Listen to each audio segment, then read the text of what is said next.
할렐루야. 구약 성경 1236면에 있습니다. 구약 성경 1236면 다니엘 3장 16절에서 30절 말씀입니다. 말씀을 교독합니다. 제가 먼저 3장 16절을 읽습니다. 사드락과 메삭과 아벳느고가 왕에게 대답하여 이르되, 느부갓네살이여, 우리가 이 일에 대하여 왕에게 대답할 필요가 없나이다.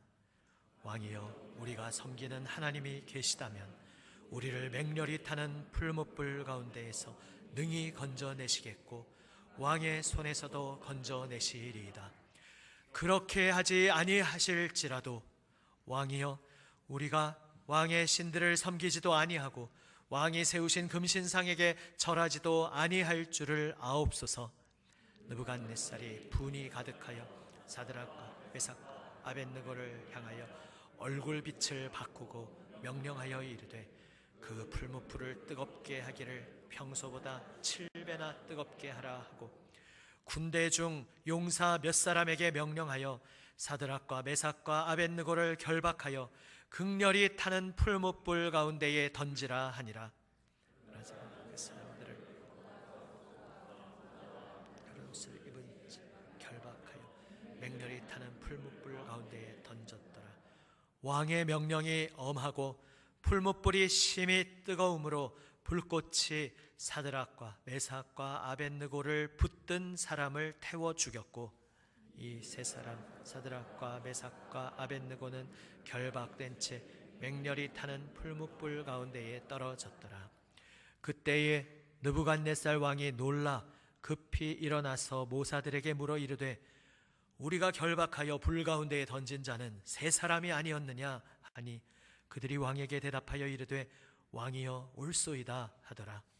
왕이 또 말하여 이르되, 내가 보니 결박되지 아니한 네 사람이 불 가운데로 다니는데 상하지도 아니하였고 그 넷째의 모양은 신들의 아들과 같도다 하고, 느부갓네살이 맹렬히 타는 풀무불 아귀 가까이 가서 불러 이르되, 지극히 높으신 하나님의 종 사드락 메삭 아벳느고야, 나와서 이리로 오라 하매 사드락과 메삭과 아벳느고가 불 가운데에서 나온지라. 총독과 지사와 행정관과 왕의 모사들이 모여 이 사람들을 본즉 불이 능히 그들의 몸을 해하지 못하였고 머리털도 그을리지 아니하였고 겉옷빛도 변하지 아니하였고 불탄 냄새도 없었더라. 느부갓네살이 말하여 이르되, 사드락과 메삭과 아벳느고의 하나님을 찬송할지로다. 그가 그의 천사를 보내사 자기를 의뢰하고 그들의 몸을 바쳐 왕의 명령을 거역하고 그 하나님 밖에는 다른 신을 섬기지 아니하며 그에게 절하지 아니한 종들을 구원하셨도다. 그러므로 내가 이제 조서를 내리노니 각 백성과 각 나라와 각 언어를 말하는 자가 모두 사드락과 메삭과 아벳느고의 하나님께 경솔히 말하거든 그 몸을 쪼개고 그 집을 거름터로 삼을지니, 이는 이같이 사람을 구원할 다른 신이 없음이니라 하더라. 함께 읽습니다. 왕이 드디어 사드락과 메삭과 아벳느고를 바벨론 지방에서 더욱 높이니라. 아멘. 설 명절 연휴가 이제 시작되었습니다. 새해의 첫 시작의 이 시간대에 우리는 복으로 서로에게 인사하고 또 상대방에게 좋은 잘 되기를 바라는 마음을 전합니다. 그런데 정말 참된 복이 무엇일까? 이것에 대해서 저희가 지난 1월을 맞으면서 새해 맞을 때부터 또 이번 1월을 지내며 여러 가지 예배와 기도회를 통해서 결국 그 주제를 우리가 나누고 있습니다. 다니엘 3장 본문 지난주에 함께 보실 때에 우리는 어디에 초점을 맞추어 보았습니까? 우리가 왜 하나님께 순종하는가? 왜 하나님께만 경배하는가? 그렇게 함으로써 당장 내 눈앞에 바로 어떤 이득이 생겨서 무엇이 내 앞에 떨어져서가 아니다라는 것을 보았습니다. 설령 때로는, 아니 어쩌면 더 많은 경우에 하나님만 섬기겠다고 결단한 길을 걷는 그곳에서 오직 하나님 말씀에 순종하는 그 길에서 더 많은 고난을 맞닥뜨릴 때가 있습니다. 그럼에도 불구하고 왜 우리가 하나님께 순종해야 하는가? 그 이유는 바로 하나님께서 하나님이시기 때문에, 하나님만이 유일하게 경배를 받기에 합당하신 우리의 참 주인이시기 때문에 우리에게 무슨 결과가 돌아오든지에 상관없이 하나님을 하나님으로, 하나님을 나의 주로, 나의 임금님으로 모시는 고백으로 우리는 그분께 순종하는 것이다. 바로 이 말씀을 지난주에 나누었습니다. 그것을 한 단어로 충성이다라고 표현할 수 있습니다. 우리는 하나님의 피조물이기에, 하나님의 크신 은혜 받고 하나님의 자녀된 이들이기에 하나님께 충성과 사랑을 바쳐야 합니다. 그것은 우리의 인생에 어떤 결과가 생기는 것과 상관없이 오직 우리가 하나님 앞에 드릴 우리의 생명, 우리의 본분임을 기억하시기를 바랍니다. 아멘. 그런데 그러면 우리가 이런 질문을 떠올릴 수 있습니다. 그래요, 알겠습니다. 이게 참 중요한 핵심인 것 알겠는데, 그러면 하나님 의지하고 하나님 충성으로 따르는 그 길에서 하나님이 그래도 무언가 역사해 주시겠지, 뭔가 기도를 들어주시겠지, 무언가 베풀어 주시겠지라고 기대하는 것은 잘못된 겁니까? 하나님은 그렇게 하지 않으시는 분입니까? 하나님은 복과 전혀 관계가 없는 분이십니까? 우리가 그런 질문을 떠올릴 수 있습니다. 물론 그렇지 않죠. 하나님이야말로 모든 참된 복의 근원이십니다.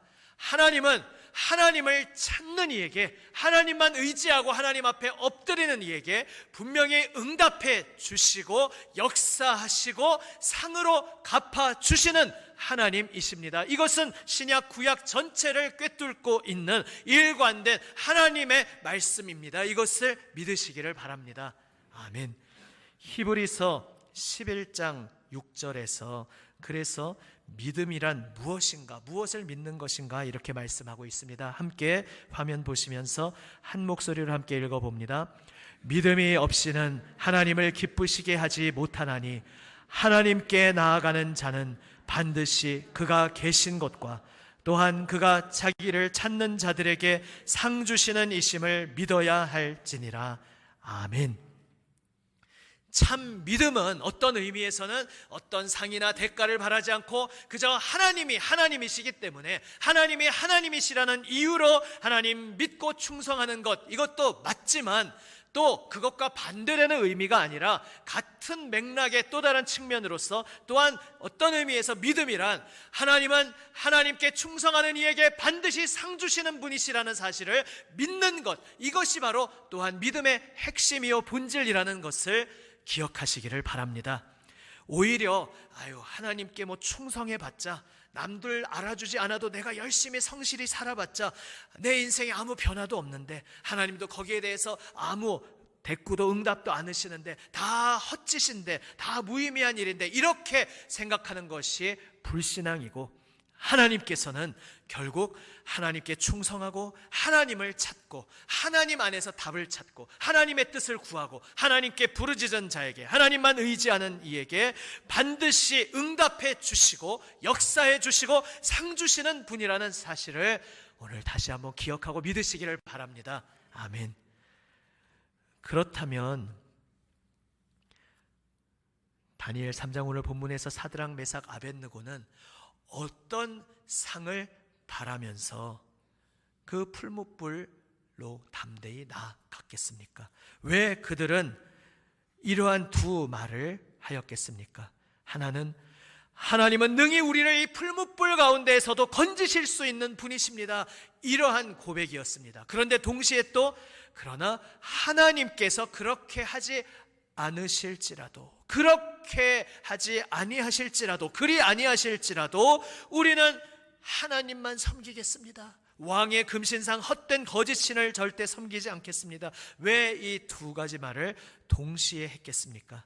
바로 이것이 믿음의 중요한 비밀입니다. 사드락, 메삭, 아벳느고는 확실히 믿고 있었습니다. 하나님 의지하는 일을 하나님께서 무관심하게 방치해 두지 않으시고, 하나님께서 그냥 내버려 두지 않으시고, 그 믿음의 모든 순종의 행동에 대해서 하나님께서 반드시 상으로 갚아주시는 하나님이라는 사실을 그들은 확신하고 있었습니다. 그래서 이 다니엘 이야기에서 중요한 신학적 주제가 있습니다. 다니엘 마지막이 어떻게 끝나는가, 제가 다니엘 12장 13절을 한번 읽어보겠습니다. 화면에 있습니다. 같이 함께 읽어보시겠습니다. 너는 가서 마지막을 기다리라. 이는 내가 평안히 쉬다가 끝날에는 내 몫을 누릴 것임이라. 아멘. 하나님께서 다니엘에게 말씀하신 말씀입니다. 모든 묵시, 앞으로 장차 하나님께서 어떤 일들을 하실 것인지 다 말씀하신 후에 다니엘에게 이 말씀을 하십니다. 무슨 이야기입니까? 다니엘에게 놀라운 미래의 일들을 보여주셨지만 그것이 다니엘이 살아 생전 그의 인생 가운데 다 이루어지는 일이 아니라는 것입니다. 이제 다니엘은 먼저 평안히 눈을 감고 평안한 안식에 들어가는데, 하나님께서는 계속해서 하나님의 구원의 일을 이루시고 그리하여 마지막 날 온 세상을 새롭게 하실 것이고, 그때에 다시 살아난 다니엘이 끝날에 하나님이 주시는 유산, 그 상속, 하나님의 새하늘 새 땅에 함께 참여하게 될 것이라는 미래의 소망을 말씀하신 것입니다. 이것을 한마디로 말해서 부활신앙이다라고 말할 수 있습니다. 부활신앙이란 무엇입니까? 부활신앙은 다른 종교에서 흔히 말하는 내세신앙과는 좀 다릅니다. 내세, 오는 세상, 죽은 후에 다른 또 세상이 있다라는 그 내세신앙은 결국 무엇입니까? 이 땅에서 다 보답받지 못하고 이 땅에서 고생하더라도 이 땅에서 무언가 착하게 혹은 진실되게 무언가 정직하게 올바르게 살면 결국은 내세에서 그것에 대해서 다 갚음이 있으니까 참자, 정말 무엇이 올바른지 잘 살자, 이것이 이제 내세신앙이라 할 수 있습니다. 물론 부활신앙도 이 내세신앙의 요소를 가지고 있습니다. 그러나 내세신앙보다 훨씬 크고 넓은 범위의 신앙이 부활신앙입니다. 내세신앙은 그러면 왜 지금 이 땅에서는 눈물을 흘릴 수밖에 없는지, 왜 이 땅은 이렇게 부조리하고 부정직이 판을 치고 그래서 불의한 자가 오히려 득세하고 승승장구하고 승리하는 것처럼 보이는지, 그것에 대해서 그저 다 죽은 후에 벌 받든지 상 받든지 알아서 될 거다, 그냥 그 개개인의 운명에 대해서 초점을 맞출 뿐입니다. 왜 신이 있다면 공정하고 의롭고 모든 일을 권능으로 행하는 신이 이 땅에서는 해주지 않으시는지, 그것에 대해서는 굳이 말하고 있지 않습니다. 그러나 부활신앙은 무엇입니까? 부활신앙은 우리 개개인의 운명뿐만이 아니라 이 온 세계를 향해서 하나님께서 어떤 비전을 가지고 계시는지, 어떤 계획, 어떤 꿈, 청사진을 가지고 계시는지 보여주고 말씀하시는 것이 부활신앙입니다. 왜 지금 이 세상이 죽음의 저주 아래 고통, 불의와 부정직이 판을 치고 있습니까? 그것은 바로 우리 때문입니다. 우리 사람이 하나님께 순종하는 것을 거부하고 하나님을 나의 하나님으로 모시는 것, 충성을 거부하고 하나님과 단절됨으로 인해서 이 세상에 죄와 죽음의 저주가 들어왔고, 그 모든 무게를 지금 우리 인간과 온 피조물이 다 감당하고 있다는 것이 바로 성경의 메시지입니다. 그런데 부활신앙은 무엇을 말합니까? 하나님께서 이 세상을 그냥 방치해두고 계신 것이 아니다, 혹은 그냥 이 세상은 어쩔 수 없으니까 내버려 두지만 그냥 이 세상에서 열심히 잘 살고 믿음으로 잘한 사람은 내가 나중에 다 몇 배로 보상해 줄 거니까 이 땅에서는 그저 이 악물고 견뎌라, 이렇게 말씀하시는 것만이 아닙니다. 부활신앙은 나는 정의의 하나님이다, 나는 의로운 하나님이다, 나는 사랑과 평화의 뜻으로 온 인류와 온 세상을 향하여 온전한 뜻을 가지고 모든 것을 바꾸고 고치고 새롭게 하는, 만물을 새롭게 하는 하나님이다, 이것을 부활신앙은 말하고 있습니다. 그래서 예수 그리스도께서 오신 것입니다.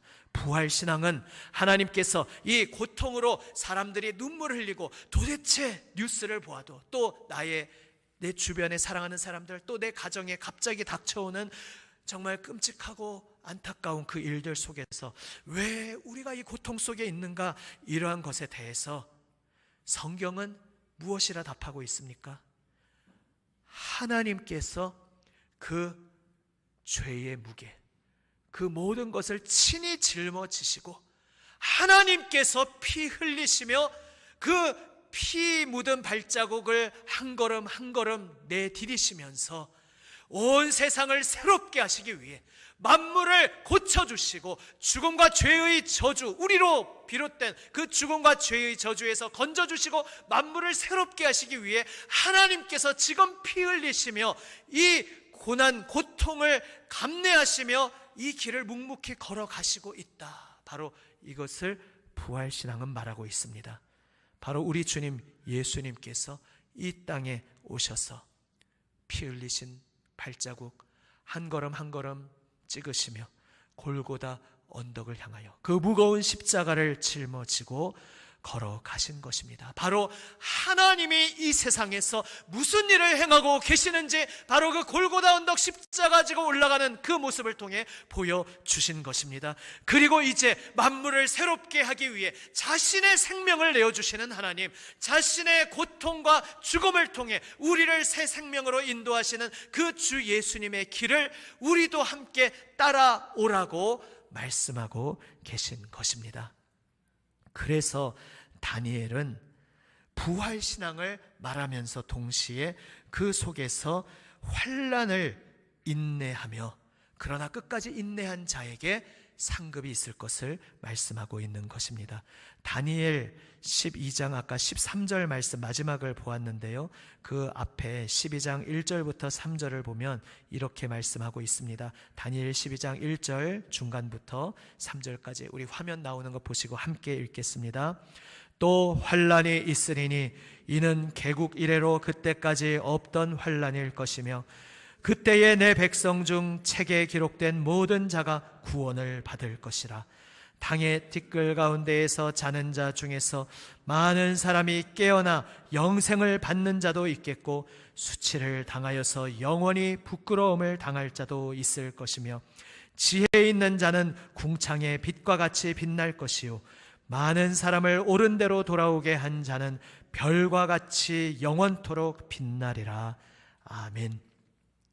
왜 환난이 있을 것이라 말씀하시냐 하면 이 땅 하나님을 거스르는 세상 속에서 하나님께서 만물을 새롭게 하시기 위해 하나님께서 피 흘리시며 이 환난을 몸소 감당하시며 걸어가시고 있기 때문입니다. 그래서 그 하나님의 길을 따르기로 선택했다면 하나님과 함께 그 골고다 언덕 오르신 우리 주 예수 그리스도와 함께 그 고난을 피해갈 수 없다는 것입니다. 그러나 그 고난의 길은 바로 하나님께서 선택하신 백성의 구원의 길이요, 하나님께서 마침내 영생을 주셔서 별과 같이 영원토록 빛나는 내가 생명길로 나아간 그 길에 대해서 하나님께서 상 주시고 보답해 주시고 나뿐만 아니라 내 주변의 사람들에게 생명의 빛을 비추어서 함께 옳은 길로 걸어갈 수 있도록 그렇게 선한 길을 걸어간 모든 이들에게 하나님께서 반드시 응답해 주시고 보답해 주시고 영원토록 별처럼 빛나게 하실 것이라는 이 하나님의 말씀이 우리에게 약속으로 주어졌다는 것을 기억하시고 믿으시기를 바랍니다. 아멘. 그래서 부활신앙은 고난 가운데 낙심하지 않고, 물론 우리의 인간의 마음으로는 힘이 잠시 빠지고 잠시 넘어지고 눈물을 쏟고 힘겨워할 수도 있지만 그 속에서 바로 내 앞장서서 십자가를 짊어지고 가시는 주님을 바라보며 그 주님의 위로하여 주시는 손길을 경험하고 주님 손에 붙들려 일으킴 받아서 주님과 함께 십자가를 지고 걸어가는, 주님과 함께 그리하여 부활 승리를 이 땅에서도 기쁨으로 평강으로 함께 누리는 길이라는 사실을 기억하시기를 바랍니다. 결국 사드락 메삭 아벳느고는 무엇을 기대하며 무엇을 소망하며 풀무불로 나아간 것이겠습니까? 그 서로 상반되는 듯한 두 말, 하나님은 능히 우리를 지금 즉시 이 풀무불에서도 건져주실 수 있는 분이십니다. 그대로 할 수 있는 분임을 그는 분명히 믿고 있었습니다. 하나님은 믿음으로 따르는 이에게 상 주시는 분이시기 때문입니다. 그런데 그 상의 때와 상의 종류, 모습이 어떤 식으로 나타날 것인지는 하나님의 권한이기 때문에 그 하나님의 주권에 모든 것을 맡기고 그들은 그 길을 걸어간 것입니다. 하나님의 상이 지금 당장 풀무불에 들어가기 전에 무언가 하늘에서 무서운 것을 보여주시면서 풀무불에 들어가지 않게 하실 수도 있었습니다. 왜 굳이 풀무불 들어가도 그을림 하나도 없을 것인데 왜 굳이 풀무불까지 들어가게 하셨습니까? 풀무불 그것이 하나님을 이길 수 없으며 하나님은 생명과 사망 모든 권세를 쥐고 계신 분이시며 온 땅의 모든 것 위에 하나님께서 주관자로 계시는 분이시라는 사실을, 하나님께서는 바로 생명의 주관자시요 죽음까지도 뛰어넘는 부활 생명의 주인 되시는 분이라는 사실을 바로 풀무불에서 그들을 지켜주심으로써, 그들을 건져내심으로써 분명히 보여주신 것입니다. 아멘. 사드락 메삭 아벳느고는 그래서 두 번째 말을 했습니다. 혹 하나님의 뜻이 지금 여기서 우리가 건진받는 것이 아니라면 당황하면서 아유 이게 아니었네, 지난주 주제대로 그래도 어쨌든 하나님께 충성 바치는 것은 의미가 있는 일이니까 우리가 뜻깊게 하나님께 충성 바쳤으니까 그냥 좋은 훌륭한 일 했으니까 그냥 눈 감고 죽자, 그냥 이런 소망을 가지고 풀무불로 나아간 것이 아니라는 것이죠. 여기에서 살려주실 수도 있지만 하나님 뜻이 지금 여기서 바로 보여주시는 것이 아닐 수도 있다. 그러나 그렇다 할지라도 우리가 이 풀무불에서 한 줌의 재로 타버려 돌아갈지라도 우리는 끝까지 하나님이 살아계심을 온 만천하에 보이며 살아계신 하나님을 믿는 백성이 어떻게 죽음의 자리에까지도 하나님께 영광 돌리며 걸어갈 수 있는지 우리는 믿음으로 이 길을 걸어가자. 그러면 여기에서 우리를 구해 주심을 통해서도 하나님 영광 받으시지만 여기에서 묵묵히 의연하게 죽음 감수하면서까지도 믿음의 길을 걸어가는 우리의 모습을 통해서도 하나님께서 영광 받으실 수 있다. 사나 죽으나 우리는 주님의 것이고 살아도 주님께 영광, 우리가 죽어도 주님께 영광이다. 바로 이 고백으로 사드락 메삭 아벳느고는 풀무불로 나아간 것입니다. 그런데 풀무불에 안 들어가게 구해주신 것도 아니고 여기서 죽었지만 장차 예수님 재림 때에 영생으로 이제 응답해 주시는, 그렇게만 해주신 것도 아니고 불 속에서 건져 주셨습니다. 생각지도 못한 제3의 길을 보여주셨습니다. 바로 이것을 통해서 하나님께서는 내가 생명의 주관자이다, 나를 믿는 자는 반드시 내가 상으로 응답해 줄 것이다. 그러나 그 상은 이 땅에 있는 것이 아니라 영원한 새하늘 새 땅에서 궁극적으로 이루어질 것이다 라는 바로 그것을 역설적으로 우리에게 보여주신 것입니다.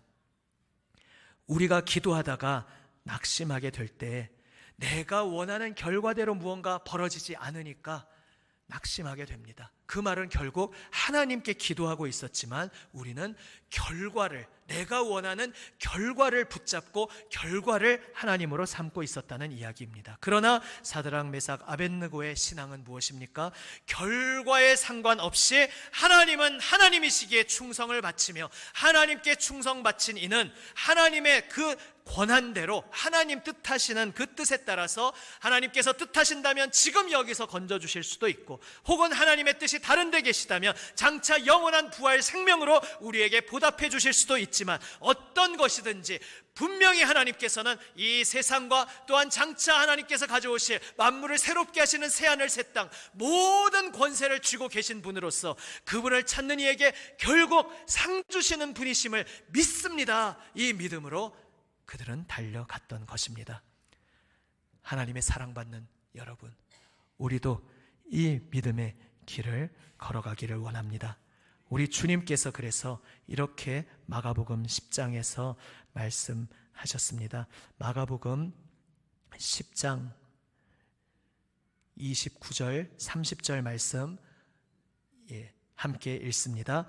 예수께서 이르시되 내가 진실로 너희에게 이르노니 나와 복음을 위하여 집이나 형제나 자매나 어머니나 아버지나 자식이나 전토를 벌인 자는 현세에 있어 집과 형제와 자매와 어머니와 자식과 전토를 100배나 받되 박해를 겸하여 받고 내세의 영생을 받지 못할 자가 없느니라.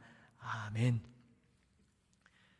내세의 영생, 궁극적인 응답 상에 있음을 말씀하십니다. 그러면서도 동시에 현세에도 100배나 받을 것이다 말씀하십니다. 물론 이 깊은 의미를 잘 생각해 봐야 합니다. 복음을 위해서 모든 것을 내려놓았는데 100배를 받는다. 어머니가 100명이 되면 뭐가 좋은 것이겠습니까? 그러니까 문자적인 의미가 아니라 이 땅에서 내가 포기한 것과는 비교할 수 없는 더 크고 놀라운 것. 그런데 꿩 대신 닭이 아니라 닭 대신 꿩. 달기 들으면 서운해할지도 모르겠습니다. 그냥 사람들의 통념을 이용해서 말씀드립니다.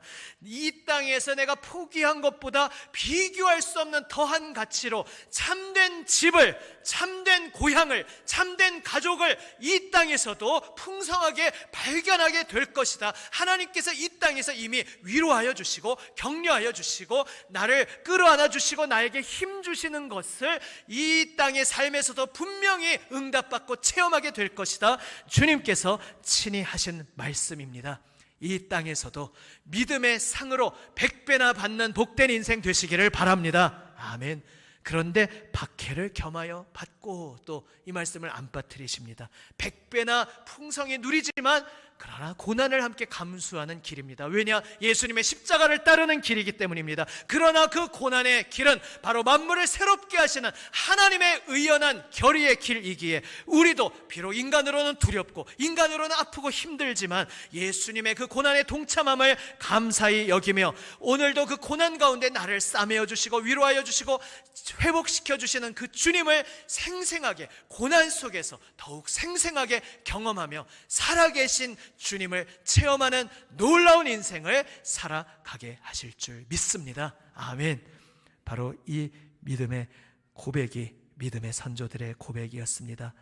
아브라함이 그 땅을 떠났을 때에 그는 이 땅의 어떤 고향을 바란 것이 아니라 영원한 새하늘 새 땅의 성을 바랐다. 아까 히브리서 11장 6절만 보았습니다만 그 뒤를 또 집에 가서 한번 읽어보십시오. 히브리서가 우리에게 그렇게 증언하고 있습니다. 아브라함이 이삭을 바친 것도 죽은 자 가운데서 하나님께서 능히 다시 살리실 줄로 믿고 이삭을 드렸다. 비유컨대 정말로 죽은 자 가운데서 받은 것이다. 이렇게 또한 히브리서는 말씀하고 있습니다. 오늘 이 땅을 살아가는 우리의 삶 속에서 비록 여전히 고난이 나를 둘러싸고 있지만 그 고난의 내 시야가 빼앗겨서 고난 속에서 분명히 내 앞에서 앞장서서 십자가를 지고 가시며 나를 새롭게 하시고 만물을 새롭게 하시는 주님을 보지 못하는 어리석음을 범치 않는 우리 모두가 되기를 원합니다. 주님께서 분명히 우리의 고난의 여정 가운데 새 역사를 행하고 계십니다. 고난의 내 마음과 시선이 빼앗겨 있으면 그 역사를 놓치게 되지만 내 눈을 들어 나의 삶 가운데 이 고난 여정 속에서도 분명히 하나님께서는 응답하셨고 이미 내 기도를 들으셨고 그 들으신 대로 내 삶 가운데 새 일을 행하고 계시다는 것, 그 또한 예수님의 재림 때에 온 만물을 온전케 새롭게 하신다는 것을 기억하시며 오늘도 소망 중에 결과를 바라보는 것이 아니라 어떠한 상황 속에서도 주님은 나의 주님이십니다. 예수님은 나를 위해 십자가에서 죽으셨고 나를 위해 부활하셨고 지금도 나와 함께 하시는 임마누엘 나의 주님이십니다. 나의 삶의 어떤 상황에서도 이것은 변치 않는 사실입니다. 이것을 고백하며 주님과 함께 기쁨의 여정을 승리하시며 걸어가는 저와 여러분 우리 모두가 되시기를 우리 주님의 이름으로 축원합니다. 아멘.